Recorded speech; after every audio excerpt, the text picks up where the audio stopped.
अस्सलामुअलैकुम, please subscribe my channel and press the bell icon. आज की हमारी रेसिपी है इमली की खट्टी मीठी चटनी। ये बहुत मज़े की होती है। इसमें हमें चाहिए 1 प्याला इमली का पेस्ट। उसके साथ हमें चाहिए चीनी 3 चम्मच भर के। साथ में हमें चाहिए नमक हस्बे जायका। उसके साथ हमें चाहिए लाल मिर्च 1 टीस्पून भर के। अब एक पैन में इमली का रस, नमक, चीनी,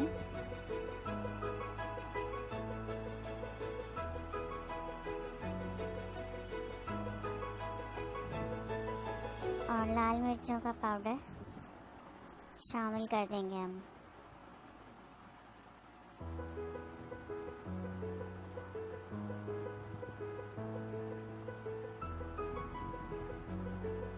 सब चीज़ों को अच्छी तरह मिला के हम चूल्हे पर पकने के लिए रख देंगे।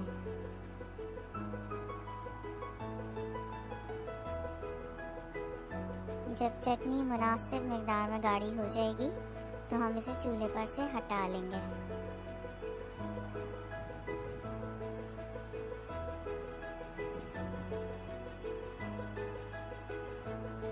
ये देखिए, इतनी गाढ़ी हो जाए जब चटनी, तो अब ये तैयार है।